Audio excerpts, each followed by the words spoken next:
Ça tourne. Ça tourne? Oui. Allô, c'est Mel et Zach derrière la caméra, en direct de Cuba. C'est pourquoi ça se peut qu'il y ait des petits bruits ambiants, là, on n'a pas de contrôle là-dessus. Alors aujourd'hui, on a décidé de filmer un petit vidéo d'introduction par rapport au projet auquel on a pensé. Et voilà.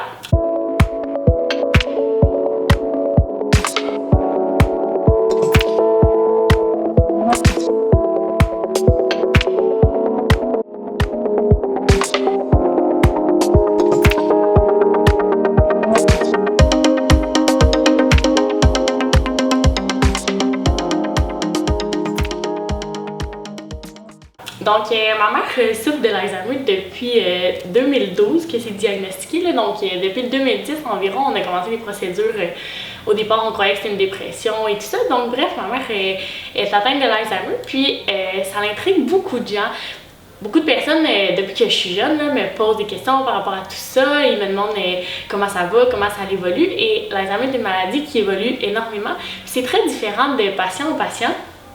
Donc bref, au départ, le projet, c'était comme un petit projet personnel là, entre nous, la famille. On voulait filmer des petites scènes du quotidien avec ma mère, des petits moments spéciaux pour avoir un souvenir quand elle sera malheureusement plus là.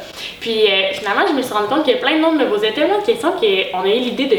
Mais si on partageait ça, peut-être que ça l'intéresserait du monde. Mais voilà, ma mère s'appelle Nicole. Elle a 60 ans. Elle a eu 60 ans le 16 décembre dernier.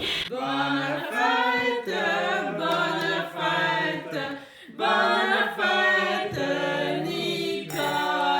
Donc, ma mère a été diagnostiquée justement, comme on disait, en 2012, donc il y a 8 ans. Elle avait 52 ans. Au départ, là, on pensait que c'était une dépression en 2010 parce que ça allait moins bien et tout ça.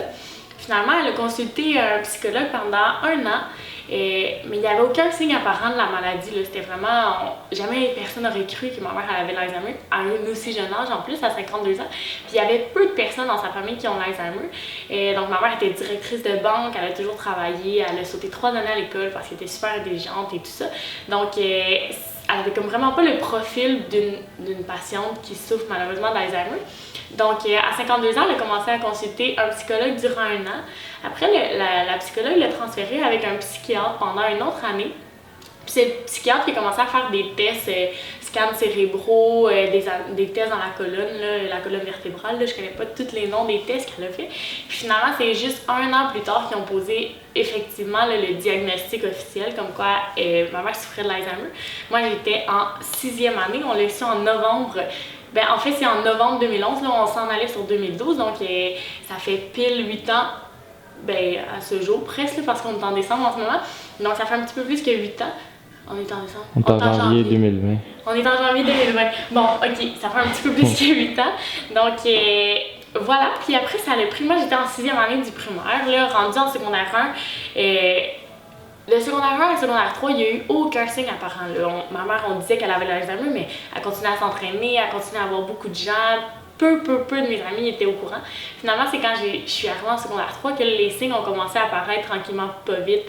Elle cherchait ses clés, elle perdait un peu la notion du temps. Là, on est quel jour, on est quelle date et tout ça.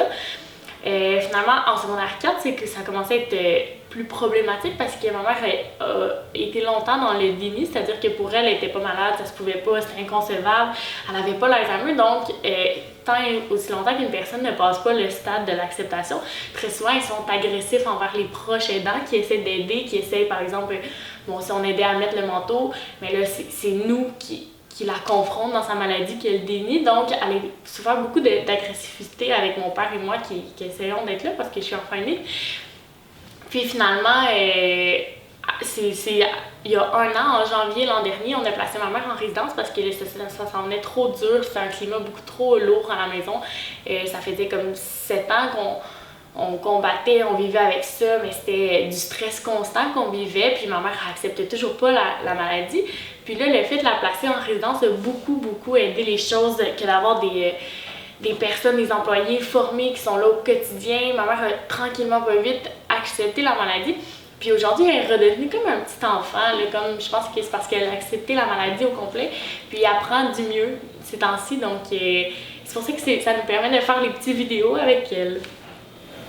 Notre objectif avec ce projet-là, c'est vraiment, je crois, capturer les beaux moments, de voir le beau dans la maladie, parce que c'est sûr que même à ce jour, même si ma mère est beaucoup plus calme, elle va bien, elle accepte finalement l'aide de mon père et moi, ça reste que c'est pas toujours facile, là. Surtout c'est émotionnellement très difficile de voir sa mère qui dégrade comme ça, malheureusement, qui perd de ses capacités. Donc, c'est vraiment de profiter de chaque moment puis de voir le beau dans la maladie, malgré tout.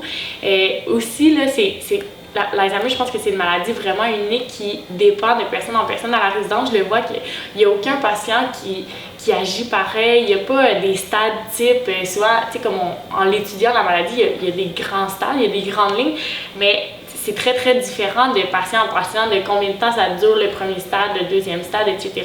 Puis on n'est pas capable de dire sur cette stade, ma mère est rendue où aujourd'hui. Pour certains points, elle est au stade 6, pour certains points, elle est au stade 5, pour d'autres, elle va être au stade 7. Donc, tranquillement, pas vite, là, il y a une grande perte d'autonomie. La communication est très déficiente, là, malgré tout, mais on réussit à avoir des petits moments de rire, des petites paroles. Là. Moi, je réussis à entendre souvent qu'est-ce qu'elle essaie de dire. Donc, vraiment, le projet était de montrer notre expérience à nous, en quoi c'est unique, en quoi ma mère reste à mes yeux et à nos yeux, ma famille, une personne magnifique malgré la maladie, elle reste un être qu'on aime énormément. J'ai dit tantôt, merci d'avoir écouté la vidéo.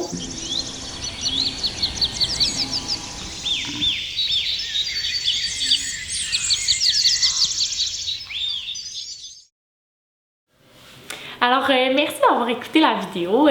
Pour nous, ça nous fait plaisir de partager ça avec qui a bien envie de regarder ça. Là. On n'a pas de public visé, c'est quelque chose de très léger pour nous. Donc, si jamais vous avez des questions, des commentaires, des expériences vécues similaires, etc., n'hésitez pas à nous communiquer. Merci!